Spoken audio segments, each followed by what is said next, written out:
One thing that we're always interested in doing when we collect data is to compare it to either published work or compare it to another set of data. Now, what we've done in the past in this class is describe our data. So we collect data and then we describe it using means and standard deviations. But anytime that we start working with statistical tests, we have to recognize that our sample is just one possible sequence of data points that we could have collected. If we were to repeat the study, we would get another sample where the mean's going to vary and our standard deviation is going to vary. With statistical tests, we recognize that if we keep doing samples over and over and over again and calculate the mean over and over and over again, then our collection of sample means will approximate a normal distribution.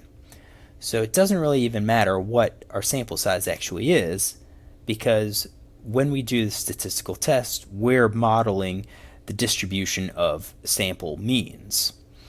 Now, as our sample size increases, the means of our samples will approach normality. So this is just kind of what the graph shows, is that if we have a sample size of 5, if we're drawing our sample from a chi-square distribution with 3 degrees of freedom, our sample means have a slight deviation, but as we increase our sample size to 15 and then to 50, our means really do start to approximate a normal distribution. This means then that we can utilize this fact, this switch to modeling normal distributions. We can use that to make assumptions and perform tests where we assume that our distribution is going to be normal. This is the basis of our parametric statistics. But what about the variances of these samples? Well, these variances are going to continue increasing. So if we look at the variances of all of our independent samples, then the variance of our sample is our variance times how many samples we actually take. We're not interested in a single distribution. Rather, we are actually interested in the means of all of these samples. So we should also be working with like the mean of the standard deviation, and that's what we actually get. So if we take all of our standard deviations and divide by the number of samples that we have, we get a value called the standard deviation of the mean, or the standard error. This is important because if we also run these tests and we assume that our samples actually represent any random collection, then our standard deviations will approximate the standard deviation, but with an individual sample we can have a fairly large standard deviation, or a large range in standard deviations. With each increase in our sample, we start to get closer and closer to the true standard deviation. So this slide just kind of represents what we're talking about, is the average of all of our samples will cluster around the true average regardless of our underlying sample sizes. Then as our sample size increases, our standard deviation will get focused more and more and more on the true population parameter. So here's the code for those graphs. I won't ask you to recreate them. This is here just for your reference. So why worry about the standard deviation of the mean or the standard error of the mean? And how do we calculate it? Well, it comes down to what do you want to do with the data. If you're just trying to describe the data itself, you would use a mean with the standard deviation. It does a great job at describing variation of the data. But if we're going to use those data in a later statistical test, then what we're interested in doing is trying to describe the variation in the mean of our data. In essence, we're trying to describe what we could see if we were to do a another random sample to collect the same type of data. So if we're going to do statistics, then it's best to report the mean along with the standard error. Now, how do we calculate it? We could calculate it by hand by doing the standard deviation divided by the square root of the sample size of our vector. R doesn't have a function So to make it easier, we could write our own function. So we only have to do STERR, or standard error, and let it calculate the standard error of the vector. So here's a function. What we do is create an object called STERR, and that object is going to be a function defined by x, a vector, with na.rm equals t. Now, when we give STERR a vector, it's going to run this code that happens between the curly braces. So the first thing it does is checks for this na.rm. Checks basically what we give it. If na.rm equals true, so if this is true, then it will run this command, which basically checks for missing data and then removes it from the vector and saves the new vector that doesn't have any missing data.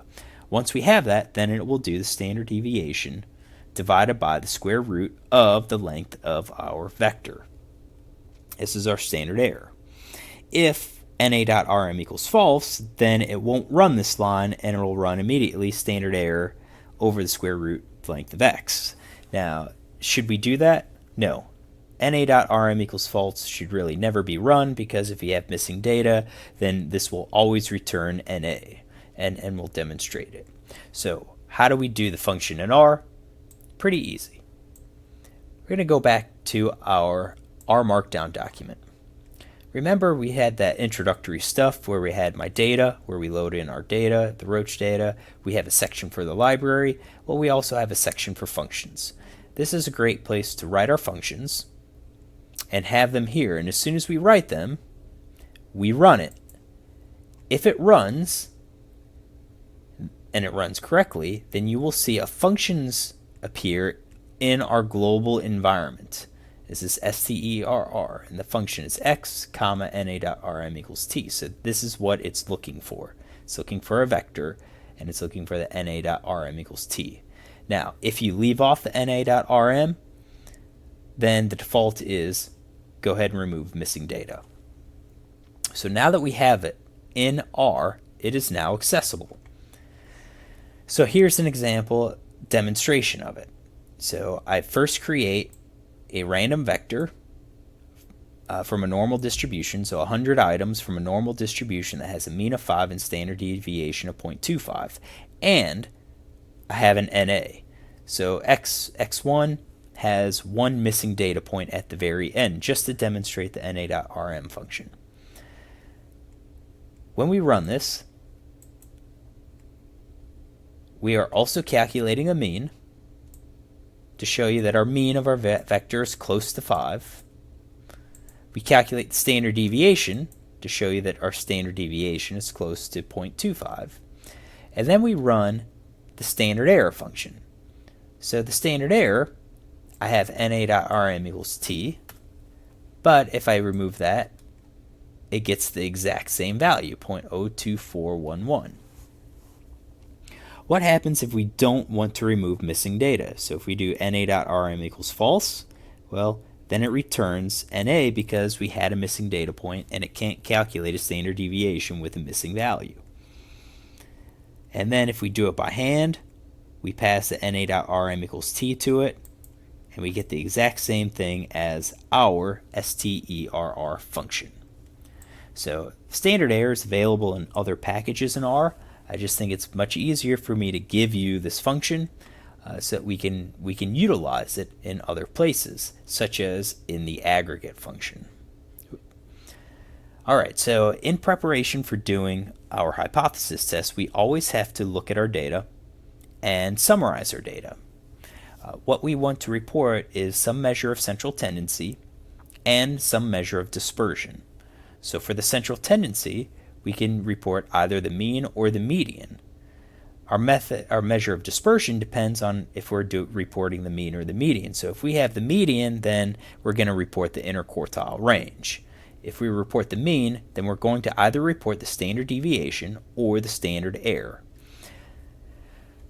Remember, we report standard deviation when we are only trying to describe the sample. We have no desire, or we will not be doing any sort of statistical analysis with it. If we are doing some sort of statistical analysis, we report the standard error. Now, how do we report it? There's a couple ways. One way is to report it as a mean plus or minus a standard deviation, or mean plus or minus a standard error. An example write-up is down here. So let's say we did measured IBUs, which is a measure of bitterness in beers. We could say the most recent batch of beer exhibited an average IBU, 45 plus or minus 2.2 SE, that is more than previous batches. So our statement is saying that we have higher IBUs than another batch, and with that we report a mean of 45 plus or minus 2.2 SE. This implies that we are actually doing a statistical comparison between these two batches. Another way to write it is to report the mean and then put your measure of dispersion in parentheses.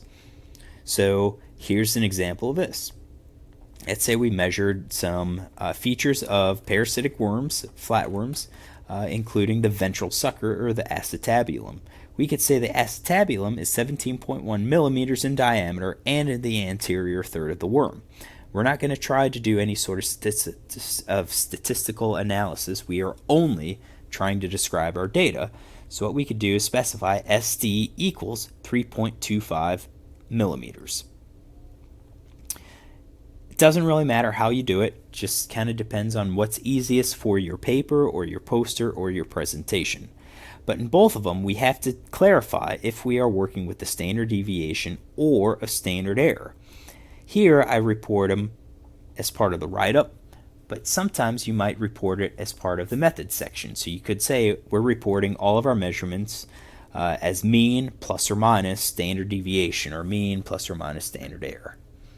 What's important is that we report the mean and a measure of dispersion as part of our write-up. How could we also use standard error? Well, we can use a standard error to calculate a confidence interval. This is basically estimating an interval, or estimating the chances that we would actually capture our true value. So our population parameters actually represent a single point value. Our population mean is a single value. Our population standard deviation is a single value. If our sample and if our estimate is great, then our sample statistic should approximate the population parameter. If we have a bad estimate, then they won't be equal. Now, how do we quantify how close we are to the true population parameter? Well, with that, we can use a confidence interval.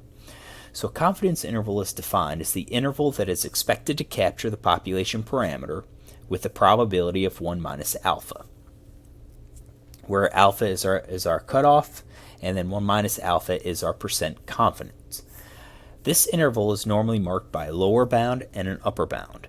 So if we report a confidence interval as the average plus or minus 1.5, then our actual interval is 1.5 units below the average all the way up to 1.5 units above the average. Here's an example to give the interpretation. So let's say we calculated the mean of 5 plus or minus 2. That means our confidence interval is between 3 and 7. Well, we're dealing with statistics here. We're dealing with performing some sort of hypothesis test. And what that means is if we take another sample, then we can have a different value of a mean. We could get a different confidence interval. Our confidence interval, if this is, let's say, a 95% confidence interval, is saying that we are 95% confident that this interval will capture the true mean in our population. Another way to think about it is that if we were to do a repeated sample, we're going to get a different mean, a different confidence interval. If we were to do, let's say, 100 replicates as an approximation of the population parameter, then 95% of our confidence intervals that we calculate should capture the true mean. 5% of our confidence intervals, so 5% of our samples would generate a confidence interval that does not capture the true population mean. Now, note, we don't want to say that we're 95% confident that this interval, or that the true mean falls within this interval. So we're 95% confident that the true mean is between 3 and 7. That's not right, because that phrasing, how we say it suggests that our population parameter can change, and it can't. Our population parameter is fixed. So what we're focusing on is recognizing that our confidence intervals can change depending on the sample. So our interpretation of this interval would be that we are 95% confident that our interval captures that population parameter. It's very important that you know this, because you'll be asked this on the test, perhaps on exam number 2, perhaps on the final exam, perhaps on both. So how do we calculate the confidence interval? Well, I already told you we're going to make use of the standard error. The actual equation is our mean plus or minus a t critical value times the standard error. So our t critical value is whatever the alpha level it is. So remember, a 95% confidence interval has an alpha level of 0.5. The t distribution has n-1 degrees of freedom. So we'll multiply our standard error by the t critical value, and that's our plus or minus that we have for the average. So what's our t distribution? Well, go back to how we calculated our z. With the z-score, we took our value x, subtracted the mean, divided by the standard deviation. That gave us the z, and a z follows a normal 0-1 distribution. Well, we can do that with an average. We can take a sample average, subtract the population average, and divide by the population standard deviation, and this still follows a normal 0-1. But usually we don't know our population standard deviation. We would only know the population mean.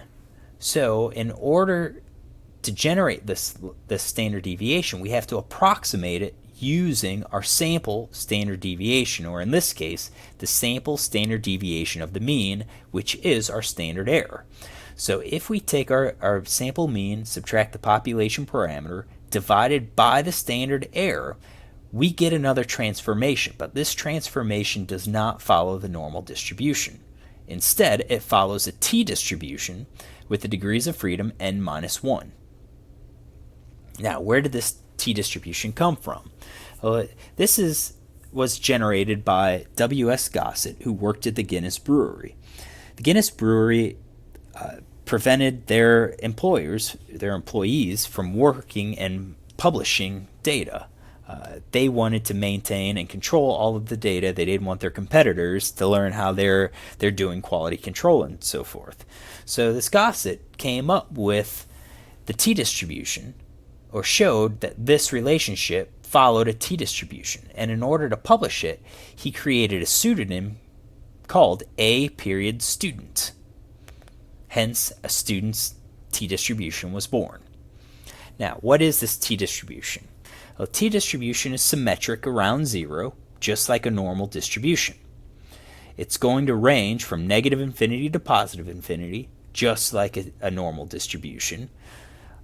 We say negative infinity to positive infinity, but anytime we go outside of 3, so negative 3 and smaller, or 3 and larger, it's just so unlikely that we would get those values that we can essentially approximate it as a 0. And finally, this distribution is defined by degrees of freedom. So recall, binomial distribution is defined by the size, the out of number, and the probability of success. The Poisson distribution is defined by lambda. Normal distribution is defined by our mean and standard deviation. And now we have the t distribution, which is defined by a degrees of freedom. The degrees of freedom, in this case, is our sample size minus 1. Now, what happens if we change degrees of freedom? So as we increase our degrees of freedom, we start to approximate the normal distribution. And that's what this graph shows. So the black line is a normal curve. The red and the blue line are the t distributions. So the red line is a t distribution with degrees of freedom of 1. And you can see how different it is from the normal distribution. If we increase the degrees of freedom to 5, you can see that we start to approximate the normal curve a whole lot better. When we get to 100, it's basically an overlap. We're really close to the normal distribution. All right, so how do we get our cutoff values for this t-distribution? Well, I said the cutoff. I also said the critical value.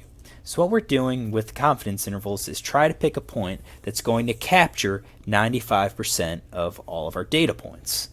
So if this figure is a t-distribution, what we want is a point, upper and lower bound, that's going to capture 95% of all of our data points. In this case, since this is a continuous distribution, we want 95% of the total area under the curve to fall between these points. That means all of the rest of the area must fall outside of those points. So for a 95% confidence interval, we are interested in 95% of the area under the curve in this central portion and 5% in the tails.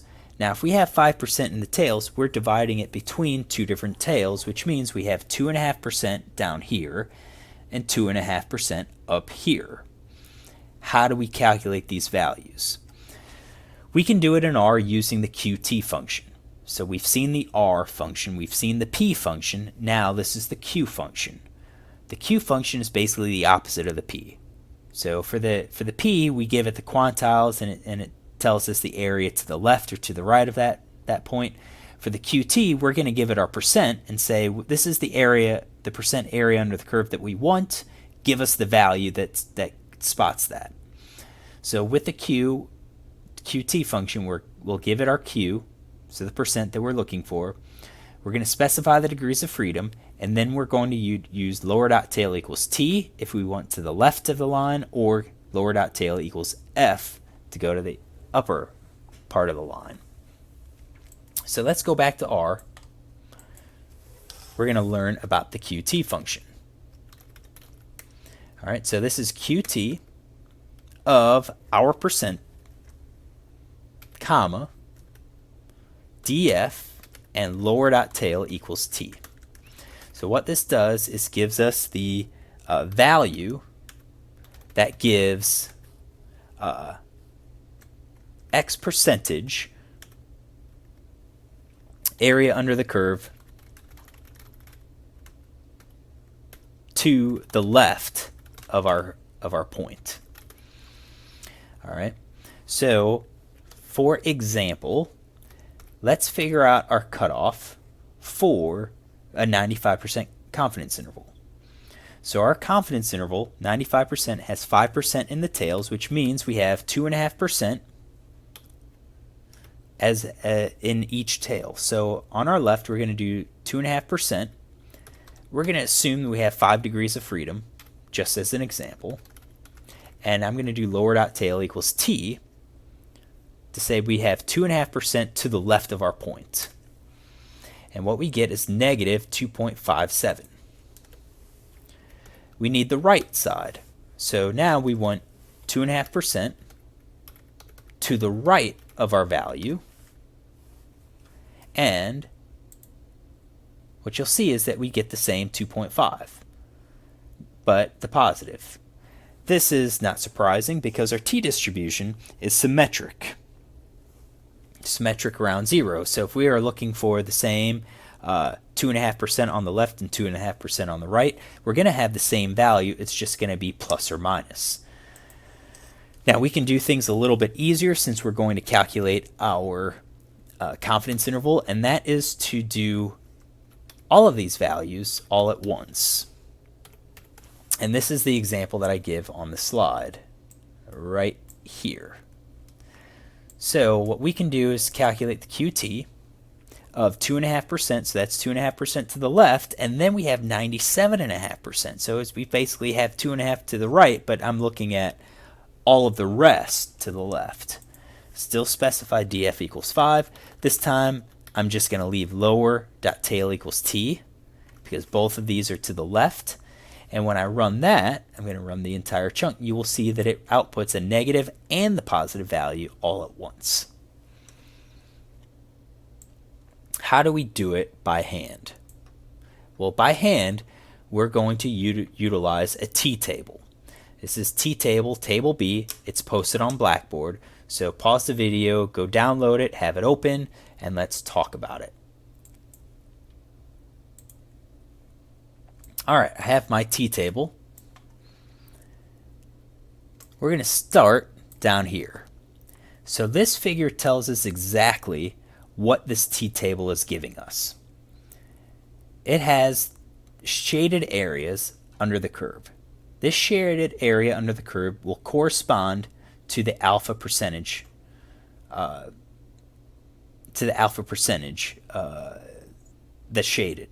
So if we were looking for 5% total area that's shaded, we've got 5% in both, which means each half is alpha over 2. So at 5% total, this is 2.5% here, 2.5% there.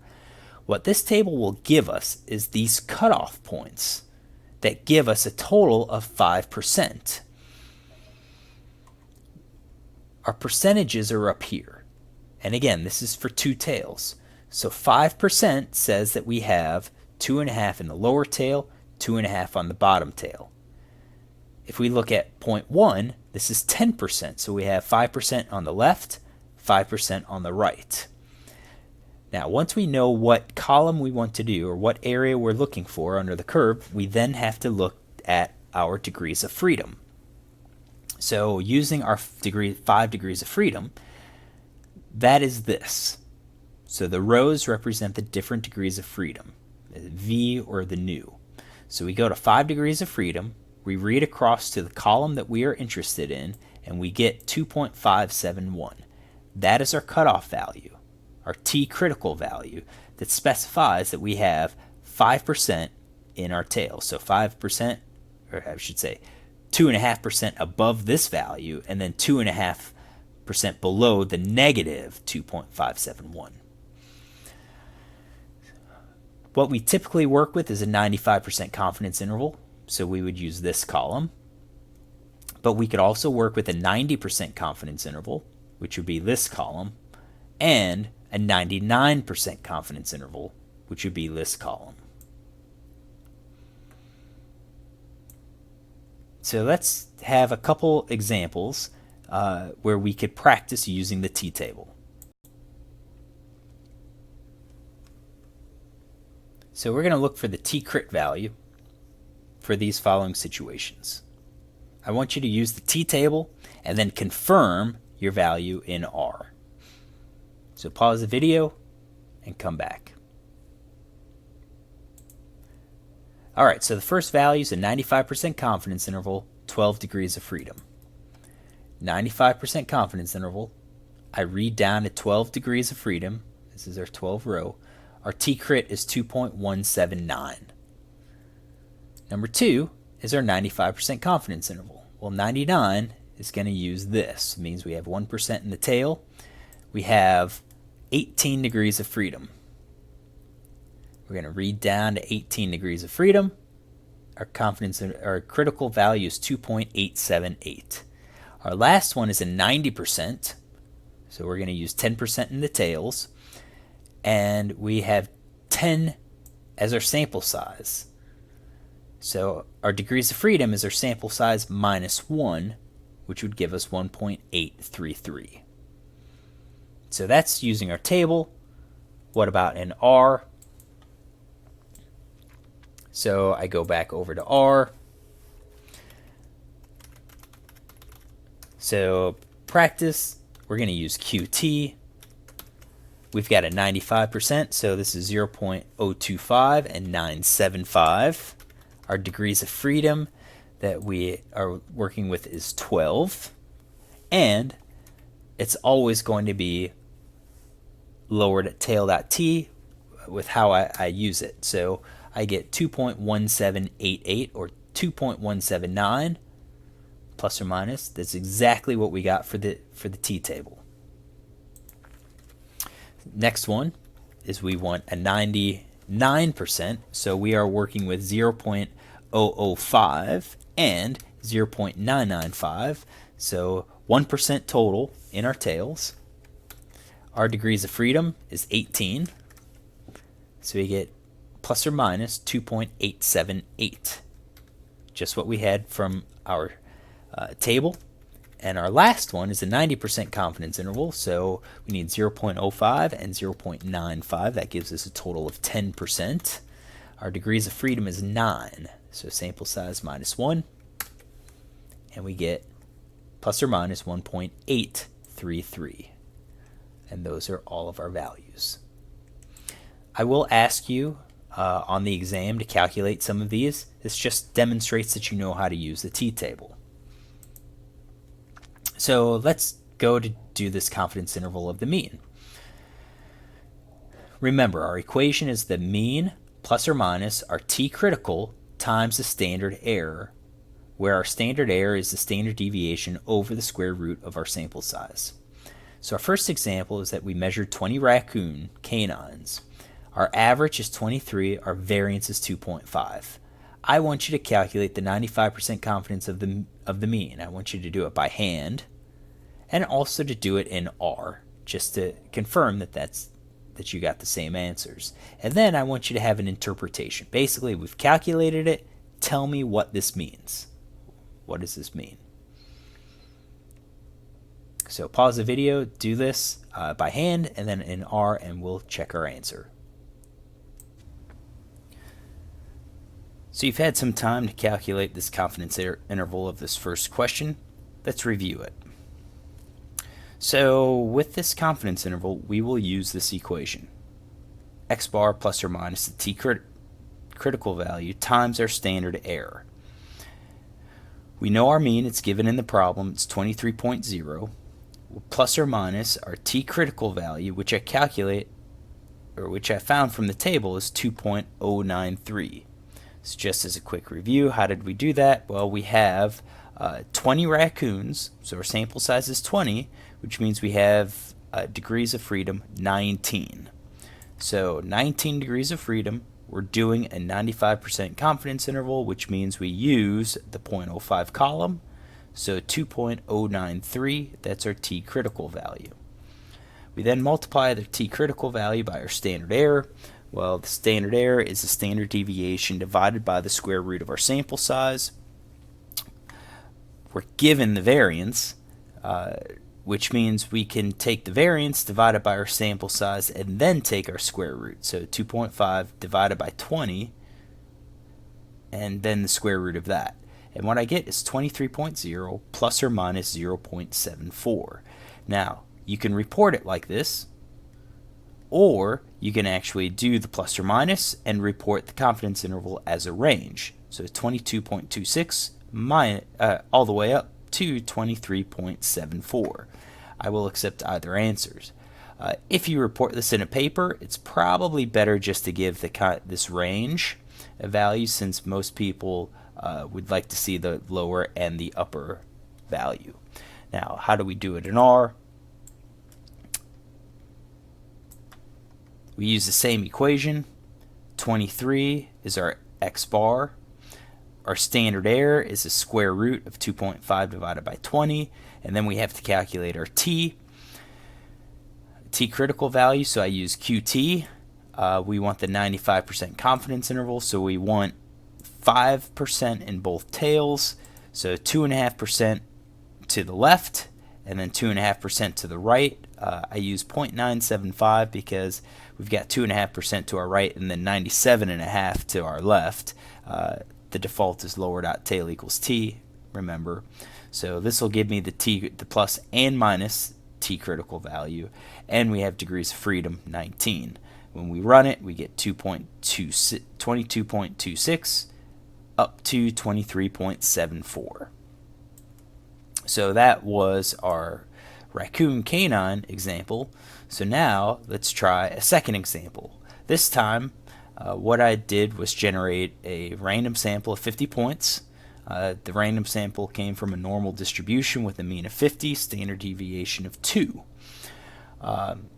Just to review, this is how I generated it, and then from this Rx I calculated the mean and the variance. Now if you do the same code, you'll probably get a different mean and the variance, and you should be able to explain why yours is different from mine. But I'll do the confidence interval of these values. So pause the video, calculate the 95% confidence interval, check it in R, and then answer this question. So hopefully you've done this.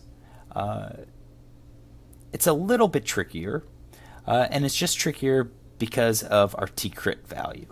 So it's the same equation, 49.71 plus or minus our t-critical times our standard error. Again, we use the sample standard error, or sample standard deviation, or the sample variance, which is 3.79 divided by our sample size of 50, and then square root. And then this is our t-critical that I used. We have a sample size of 50, which means our degrees of freedom is 49. But in our table, we go from 40 all the way up to 60. So the question is, how do we figure out what our actual value is? Well, in this case, we're going to err on the side of caution a little bit. We're always going to go for the lower value, just to make our confidence interval a little bit wider. So since we don't have a 49, I will round down to 40 and use 2.021 as our critical value.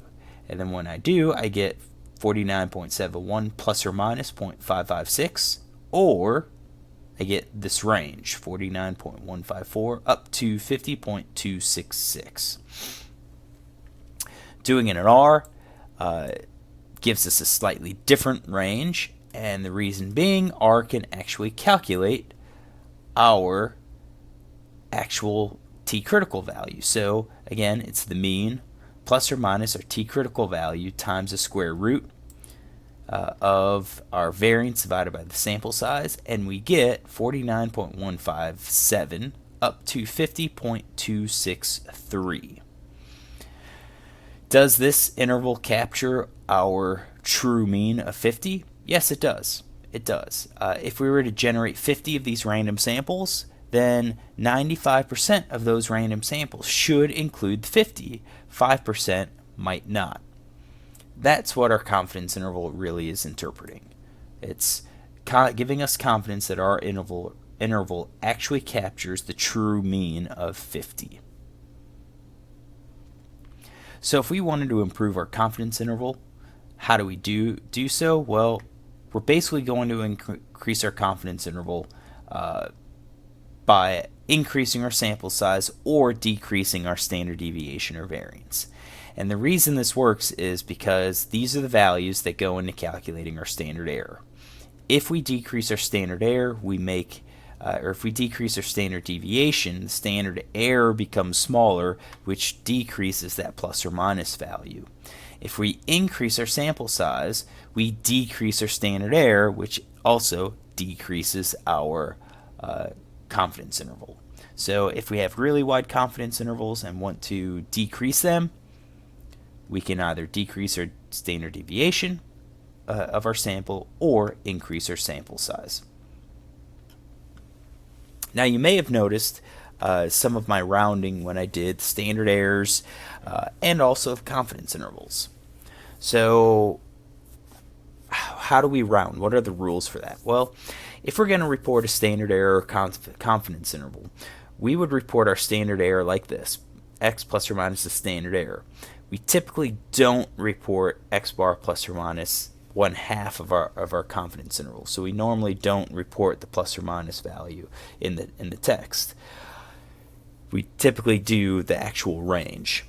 But where do we round? Do we round to the same decimal place that we round to our statistic? And then again, how do we round our statistic? Well, I told you a general rule for the statistic is to go to one more digit than the precision of our instrument.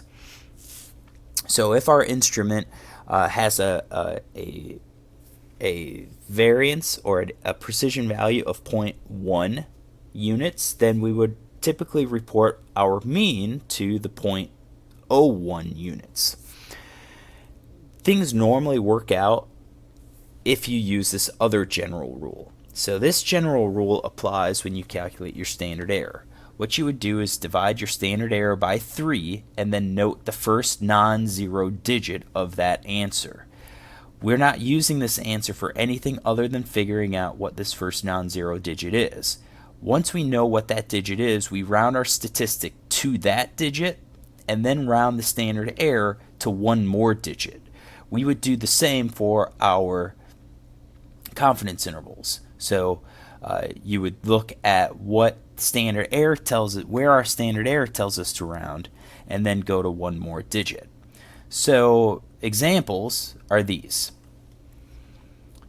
We've got 3 examples. We want to report them as a mean plus or minus a standard error, and we want to have proper rounding. So we've got our mean and we've got our standard error. What we would do is take our standard error, divide it by 3, figure out what our first non-zero digit is, and that's where we round our X bar, our statistic, and then we go one more digit for our standard error. So just kind of try this for each of these 3. Divide standard error by 3 to figure out your first non-zero digit, and then round your X bar to that digit and go one more digit for the standard error. So you can pause the video and come back when you think you have it. Here's our answers. Remember, we have to round, so I'm going to take my standard error, 0.8943 divided by 3, and I get this answer on my calculator. This 2 is the first non-zero digit. This is the digit where we round our sample statistic to. So our mean is reported as 8.2. Our standard error gets reported to one more digit. For the second one, when I divide the standard error by 3, our first non-zero digit is the 10th place. So I round the mean to the 10th place, and the standard error goes one more digit. For this last one, I take 10.22 divided by 3. Our first non-zero digit is the ones place. So we round our mean to the ones place, and our standard error goes one more digit. So again, our rule here is to take the standard error, divide it by 3, we round our test statistic to that first non-zero number.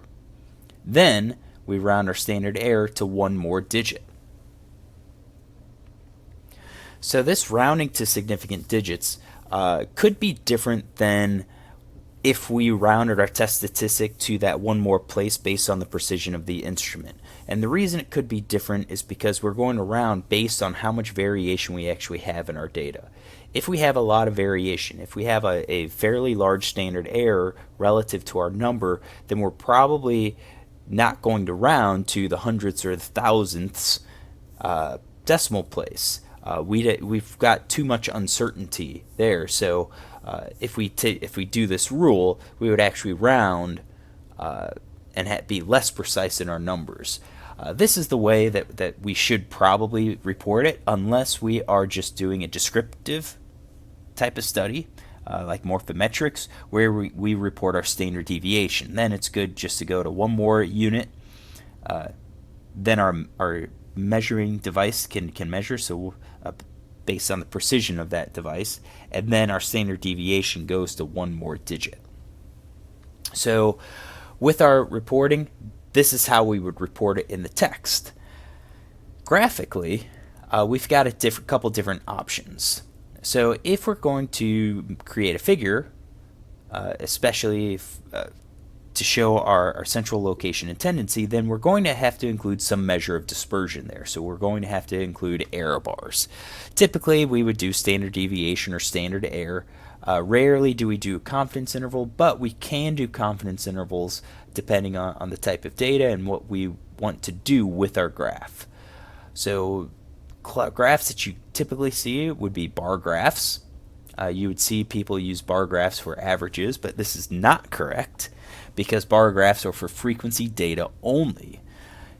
And then you would add the standard error for those bar graphs, but again, how do you generate standard errors for frequency data? I could show you how to do that if you're wondering, but we won't do that for the class. We could also do XY scatter plots or line graphs, or we can do a modified bar graph where we actually just put a line that represents our mean and not actually have a bar below it. One type of graph that we will create is a box plot, and we're going to create these because these are easy to do in R. And bar graphs are also easy to do in R, and so same thing with XY scatters or line graphs, but doing like a line for a mean and the standard error are actually kind of hard. We'll see those, and I'll give you some code for those later. But in the meantime, let's learn how to do a box and whiskers plot. So a box and whiskers plot is listed as a preferred method of displaying central tendency. I say this is the preferred method because it's going to be the preferred method to use in preparation for performing statistical tests on our data. The reason I like it is because it illustrates several different points. First, it illustrates central tendency. Now, the downside is that it illustrates the median and not the mean. So in this example, box and whiskers plot, this line here represents our median. That's our central tendency. These plots also display dispersion. So the dispersion, again, isn't the standard deviation or standard error. Rather, it's reporting the interquartile range. This box itself represents our interquartile range. And you can see that this interquartile range is smaller than this interquartile range. Third, it illustrates skew. How does it do that? Well, it's based on the median. So if we are symmetric, if we have zero skew, then our median should fall in the middle of the box. If we are skewed, then our median will fall towards one of the upper or lower ends of the box. So this one's close to middle, this one not so much. I think there's a little bit more skew, and no big surprise. This graph was generated just from random data. This was the code that was used. So A's came from a normal distribution. The B's came from a chi-square distribution with 4 degrees of freedom, so the chi-square is skewed. The fourth thing and the last thing that this graph illustrates are the presence of outliers. These would be represented as points that appear on the graph, because what these whiskers add is 1.5 times our interquartile range, like this one, or it marks the most extreme point if it's less than the interquartile range. So for A, these represent the maximum and minimum values in our data set, and those are less than or equal to 1.5 times our interquartile range. This value is our minimum value for the B, but this one actually represents 1.5x our interquartile range, and these are our 2 points that fall outside. Now, a thing about outliers is that some people like to remove them from our data points. I don't. These are actual real data, and usually they are valuable. But if you know that you screwed something up in your experiment, and these could possibly be the result of your screw up, then yeah, go ahead and drop those out. But if you're confident that these are actual real data that you measured, leave them in. They're important. All right, so the items that we would need to create this graph would be the median, interquartile range, 1.5 times our interquartile range, so 1.5 times our distance from the median, or our maximum and minimum point.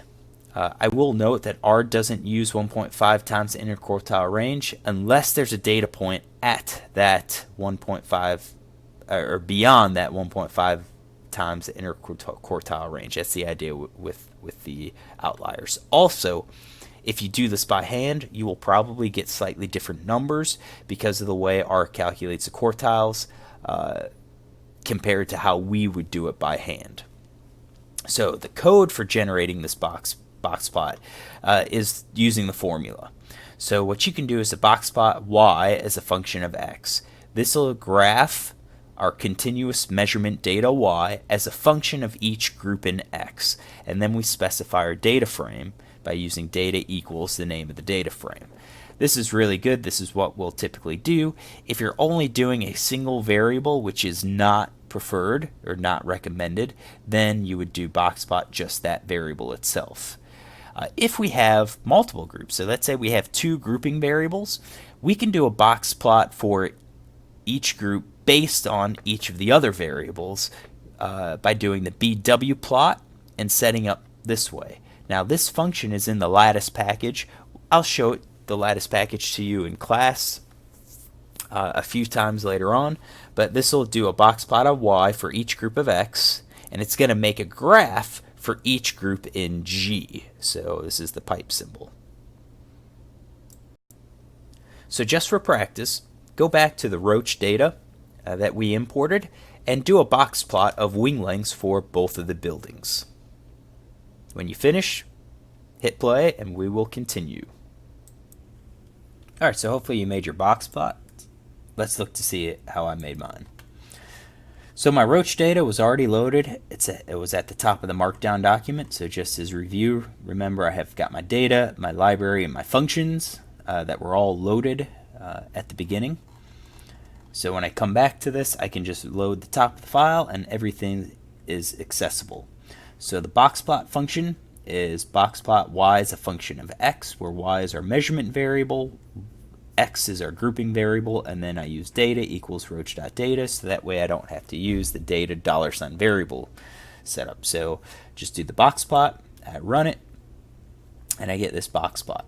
You can see that our medians in the middle of the box for Cavness, it looks like we are slightly skewed for Science 3. It looks like Science 3 has more variation than in Cavness, which is possible. We would definitely not be surprised if we violate normality for Science 3, but again, if we check our assumptions for ANOVA, ANOVA is pretty good if we violate the non-normality assumption. Alright, so one last part of our errors is something called a bootstrapped standard error. Some of our statistics don't have a good way to calculate a standard deviation or standard error without making some assumptions of the underlying data.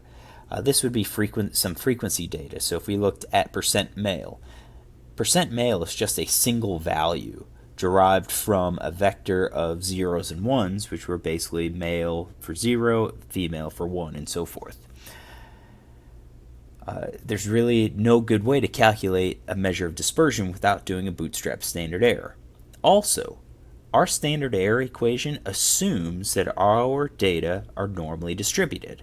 That's what allows us to utilize the t-critical value.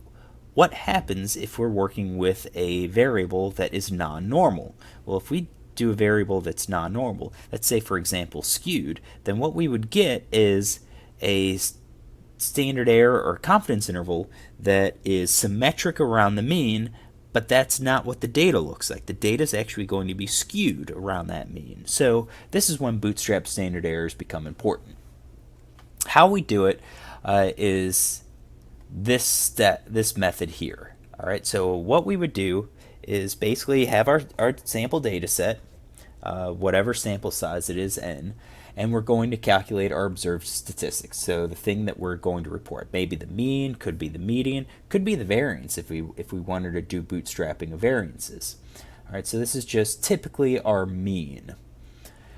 Then what we're going to do is take our data set and we are going to sample it with replacement, and we're going to save that new sample as our data, or just as a randomized vector. So the sampling with replacement is basically we're going to put all of our data into a bag. We're going to grab out a point, record it, put it back. Grab out a point, record it, put that data back. Grab out a data point, record it, put it back. And we're going to do that until we have the same number of data points as our original sample size.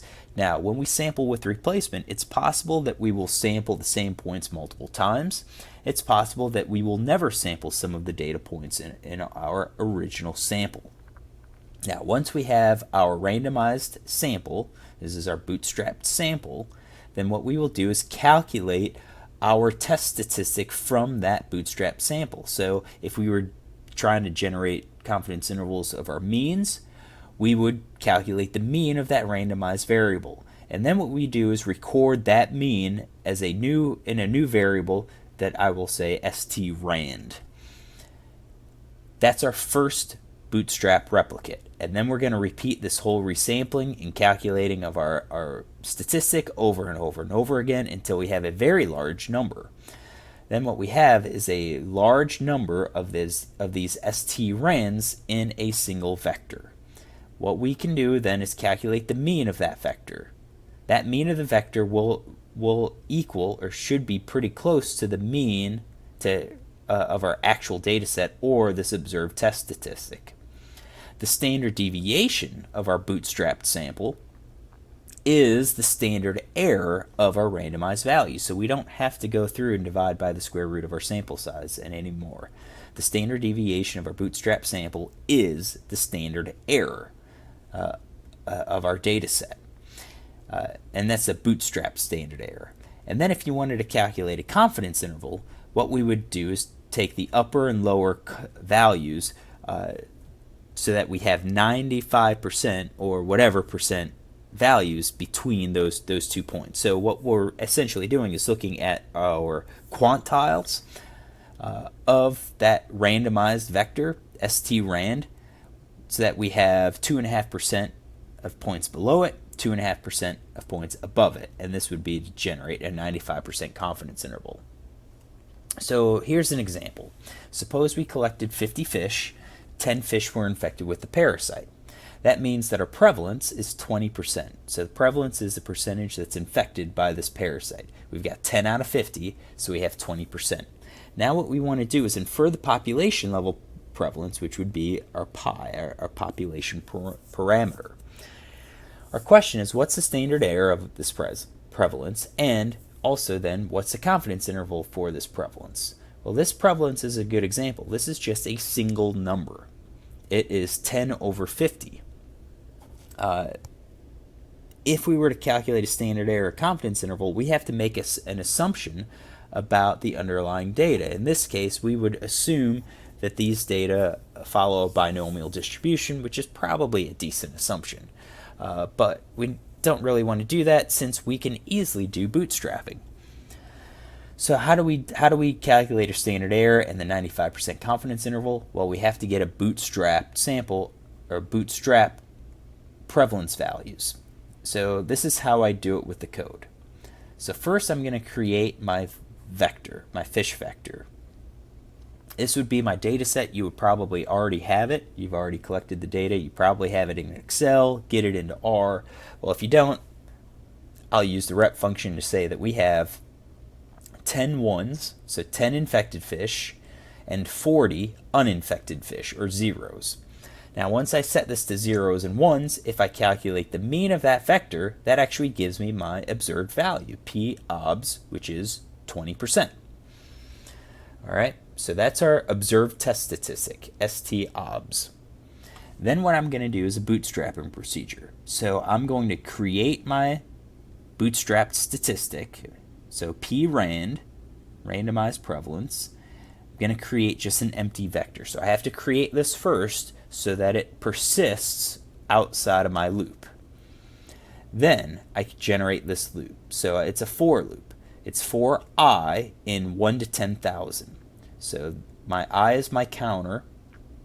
It's going to start at 1, and then every time it finishes, it's going to increment up 1. So we'll have 1 sample, then 2, then 3, all the way up to 10,000. Once we hit 10,000 on 1, it stops. So for each loop, what we're going to do is sample our fish vector, and we're going to sample with replacement. So sample fish, replace equals t. And we're going to save that randomized vector. So this I called fish rand, just for clarity. And then once we have this resampled fish rand vector, and it's the same size as our original vector, so it's a sample size of 50, then we will calculate the mean, because that's what we're trying to do. We're trying to get prevalence values, bootstrap standard error for prevalence, and a bootstrap confidence interval for prevalence. So we calculate the mean, and we will save it as p rand, but what we're going to do is save it in the I row.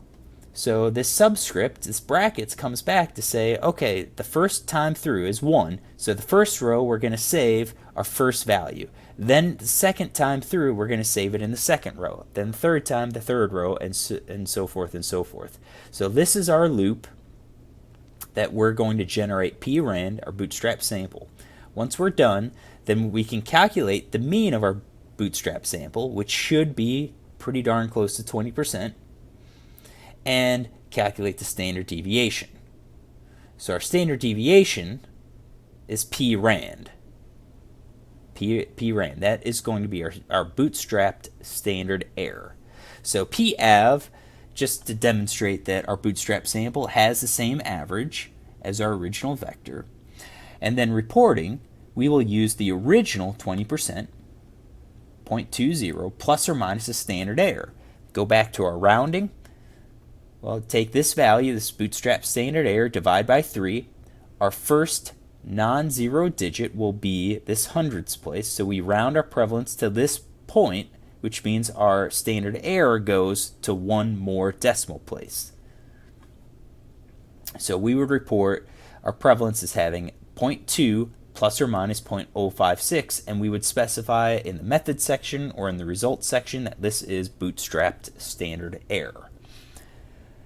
For the confidence interval, we are looking for not the 2 points that clearly delineate 95% of all of our points in our randomized bootstrapped vector. So if I were to do a histogram of the p rand, this is what we get. So you can see we get a range of prevalence values. This is what happens. It's just randomized bootstrapped samples. So what we want to know is the cutoff values that set off 2.5% to the right, 2.5% to the left, because we're interested in 95, what range, what interval captures 95% of all of our values. So in order to do that, we would use the quantile function on this p rand vector. We'd specify the quantiles that we want. So we want the 0.025 and the 0.975. So this is everything to the left. And it will return our values 0.1 and 0.32.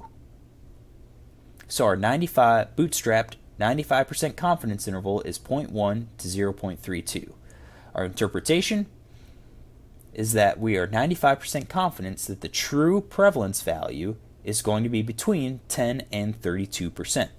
So again, this 20% just represents a random sample. If we were to do another random sample, we could get a different value. And this bootstrap confidence interval represents that range of values that we could get. So what are the properties of the bootstrap standard errors, and why do we like using them? This also applies to the bootstrap confidence intervals as well. Well, first, we don't assume an underlying distribution.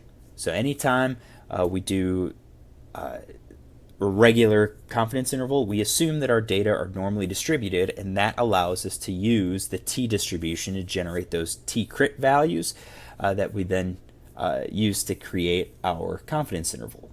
So if we don't assume an underlying distribution, then we don't have to check it. We just can run our bootstrapping procedure and get those values. Second, we can calculate the standard error and the confidence interval for basically any statistic that we have. You can find equations to do standard errors and confidence intervals of medians, of interquartile ranges, of variances, and all that stuff. But they make assumptions for those equations. This way, you don't make any assumptions, and our bootstrapping procedure can work for pretty much any statistic that we will work with.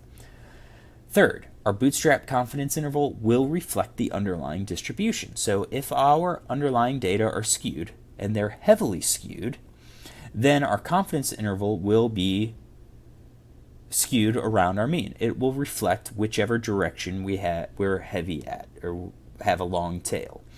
This includes if we are bounded by upper or lower values. So prevalence, for example, is bounded by 0 and 1. We can't go above 1, we can't go below 0. There are equations, a binomial equation that could generate a confidence interval for that. In some cases, you calculate a mean, and the mean of, let's say, weight or mean of length can't ever be 0. Yet, when you calculate a confidence interval or standard error, you have a range that goes past 0, goes into the negative. That doesn't make sense. You'll see this, especially on student presentations. You will see confidence intervals that go below the x-axis, or the 0 on the y-axis. That's not possible. So what can we do? Well, we can do bootstrapping. Bootstrapping will never generate a confidence interval that will cross our upper or lower bound. And then finally, bootstrap means will be centered on the sample mean. This follows the central limit theorem. This follows this idea that as we take a sample mean and do it and take repeated samples, that the mean of all of those means will be centered on our true population mean. It's a very useful property. All right, so here's bootstrapping practice. I know I haven't shown you many code. I gave you one example. What I want you to do is to generate a random vector. So we're going to set the seed to 2015. We're going to create dat.x using a chi-square. We're going to round to 2 decimal places. So chi-square with 4 degrees of freedom is skewed. You're free to look at the histogram to see that. What we're going to do is calculate a bootstrap standard error and a bootstrap confidence interval for this dat.x. So what I want you to do is pause this video, use the scripts that we use to generate the prevalence, modify it to work with dat.x and to calculate the mean of x so that we can do the standard error and the confidence interval. And then when you're done, we will come back and we will look at some of this code. Hopefully you were able to generate a bootstrap standard error and a bootstrap confidence interval. If not, let's walk through how to actually do this. So here's my data that I generated. It's already in here. We should have the exact same numbers after you generate it. And then we're going to do the code. And I'm going to annotate this code for you so you can see everything that we do. So the first thing that we need to do is to generate our observed test statistic. So stobs, that's going to be our mean of dat.x. This is our observed test statistic. All right, and our observed test statistic that we're going to use is the mean. Then what we have to do is create our randomized vector. This is going to hold all of our bootstrapped means. And this is just C open and close. This will create an empty vector. And again, we have to create this so that it is accessible outside of the loop. So we create an empty vector to hold our bootstrapped statistics. All right, and then what we have to do is create our for loop. So for I in 1 to, I'll run 1 to 100 first, and then curly braces. I run this first at 100 just to make sure it runs, and then I will bump it up.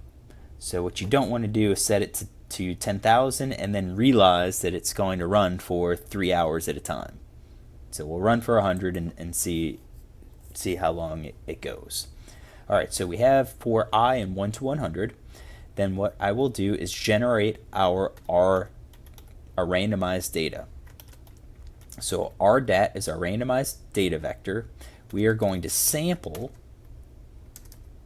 dat.x. We're going to sample with replacement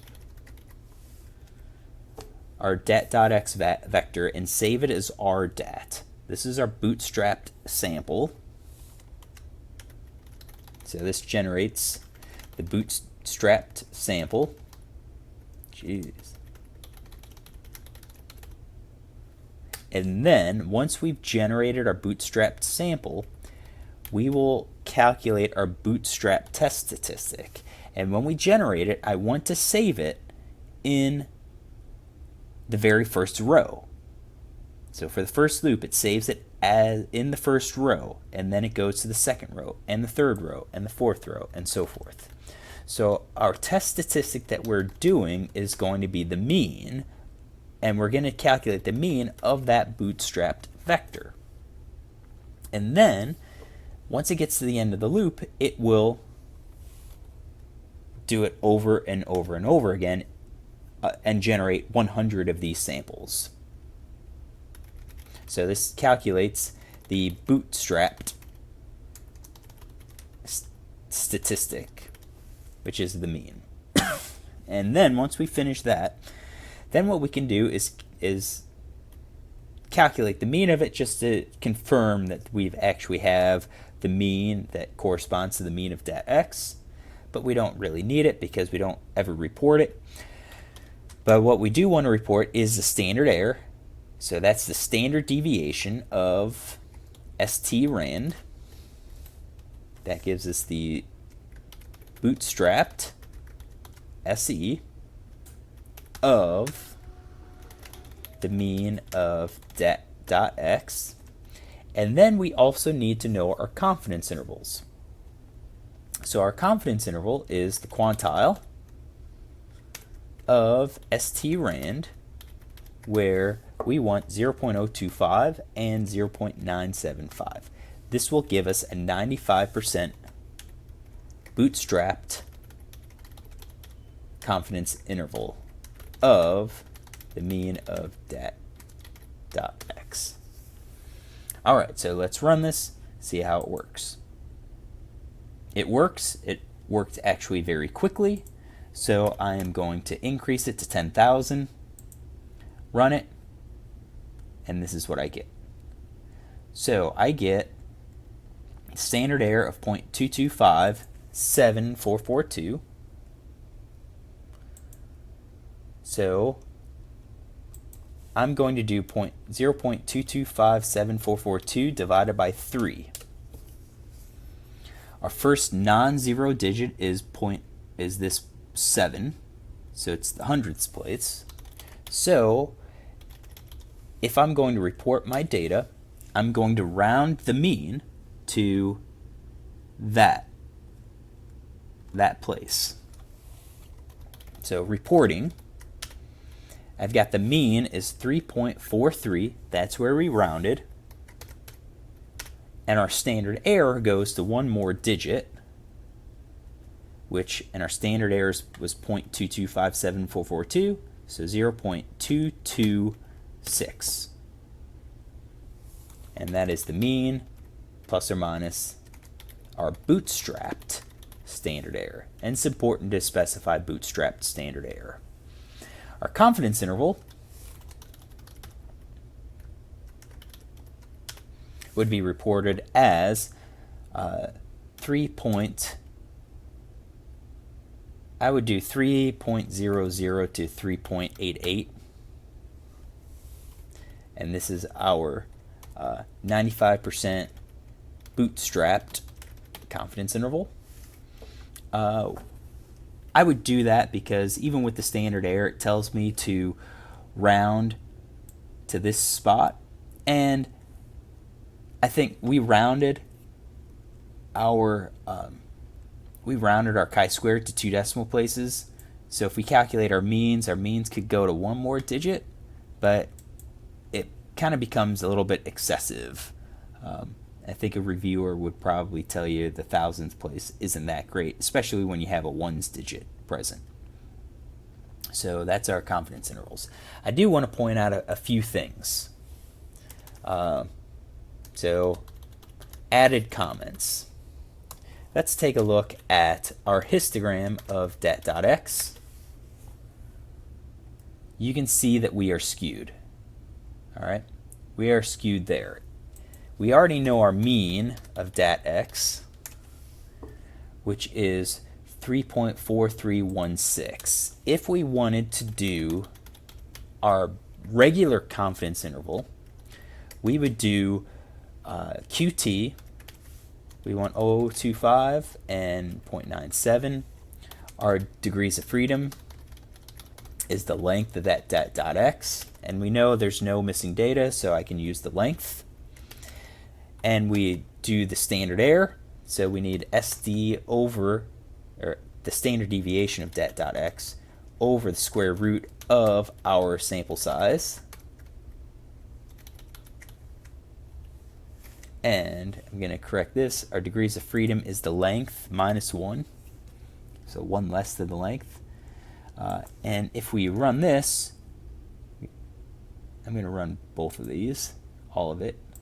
So we look at the console, we've got 3.4316, and then we've got a confidence interval 2.98, 3173, and 3.880027. This is symmetric around this value, so we've got a plus and a minus the same amount.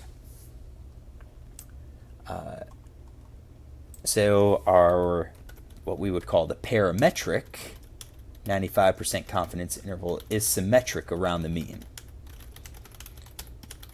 But our underlying distribution is skewed.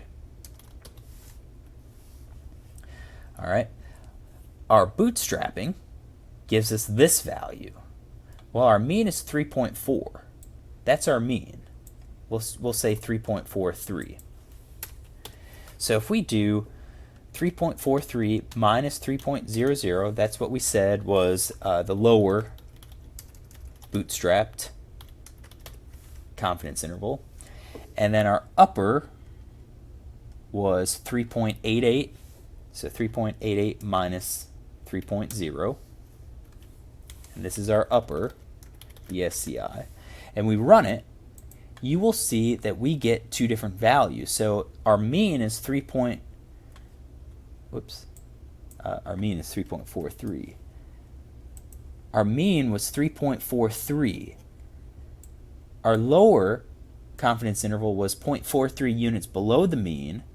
Our upper was 0.45 above the mean. We're asymmetric, and the reason we should be asymmetric is because our underlying data is skewed. And this is why our bootstrapping is preferred anytime we have skewed data. So hopefully the bootstrapping isn't too difficult. I have a homework assignment that's posted. It gives you a little bit of practice doing this. You should know how to do bootstrapping. You will be asked to do bootstrapping on the exam. So we've got two different sets of code, including one code that we just did that I annotated completely. All you have to do is modify it for the vector and for the statistic that you want to calculate. The last thing we want to do is talk about power of a test. Power of a test is important because it kind of tells us if we're actually going to reject our null hypothesis when it needs to be rejected. So it's a probability of rejecting our null when our null is actually false and our alternate is true. Our tests always want to have high power. We always want to be able to reject our null when it needs to be rejected. So a test with high power is good, a test with low power is bad. In general, parametric tests always have more power than non-parametric tests. So an ANOVA is always more powerful than a Kruskal-Wallis test, which is a non-parametric test of medians. A one-sample t-test is always going to be more powerful than the sign test, which is a non-parametric test. Now, this is great if you're trying to reject your null hypothesis. But I also want to caution you that if we choose a low power test and we reject our null hypothesis, then we will pretty much always reject our null hypothesis for a higher power test. So you could be in a situation where our assumptions are kind of sketchy. You may say, I'm going to run a non-parametric test just in case we did violate our assumptions.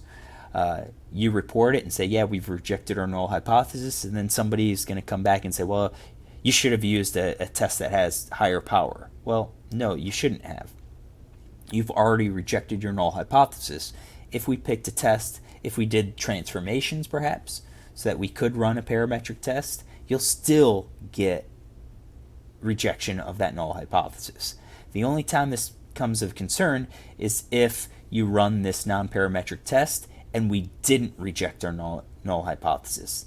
Then is it because our null hypothesis really shouldn't be rejected, or is it because we didn't have enough power to actually detect the difference, to detect the need to reject our null hypothesis? If we have a test that doesn't have a whole lot of power, how can we adjust it? How can we increase power? Well, there's three things, and they're all related to the tests. and detecting differences. So the first is a difference of means. If you can find a way to increase the difference of means between your two groups, then you're going to increase the power. Is this likely? No, probably not. You have pretty much no control over the means of your groups. So this is out. The second thing is variation in the population. If you have a lot of variation in our population, we actually decrease our ability to detect the difference. We decrease our power. So if you want to increase your power, what you want to do is find something that decreases the variance. Perhaps this could be using another instrument that has higher precision or less accuracy with it. That's a possibility. Kind of unlikely. We're normally using the tools and the devices that give us the highest amount of precision, which means you'd have to have some way to decrease the variance. Perhaps this could be, let's say in an experimental study, maybe this is being more careful with your conditions, with your environmental conditions, with your test conditions, and so forth. Maybe that decreases your variation. Variation could be manipulated depending on the study, but just like the mean, sometimes you have no control over random variation. So variation could be difficult to adjust. The third thing, and one that we could adjust, is the sample size. So the higher the sample size, the higher the power we have at increasing our power and increasing our ability to detect a difference. So if we have a small sample size and we don't reject our null hypothesis, then it could be because we don't have enough power to reject that difference. Increase the sample size, increase your power. This works because it affects our standard error. So if you decrease your standard error by increasing your sample size, you in essence decrease the amount of variation that's in our population. Do we ever need to quantify power? Occasionally. This is useful if you don't find a difference. Then somebody could say, well, is your test powerful enough to detect a difference? In which case you should be able to calculate a power. You would already know the difference in your group means. You would already know the variance in your population, so you know what sample sizes you used. So you can calculate the power, and you can say, yeah, the power of my test is 90%, which means 90% of the time when our null hypothesis is actually false and should be rejected, we're going to reject it. Typically, though, most people want to know the sample size that they should have for an experiment. Can we calculate this? Yes. We have to know the power, or we have to basically specify what power we want, but then we also need to know the means and the variance in our population. And this we typically don't know. We don't know what the mean is before the start of our study. We don't know how much variation there is usually in our population that we're studying. So if we don't know the mean and the variance, we really can't calculate our sample size. This is why a lot of studies have like a pilot study. They do a small sample size just to obtain the mean and the variance so that they can then determine how many samples they actually have to collect if they want to detect a difference between given a specified mean and variance. So if you come to ask me, hey, how many samples do I need? I'm going to ask you, well, what power do you want? What is the mean of your group, and what is the variance of your group? So this is going to wrap up all of the material for exam number 2.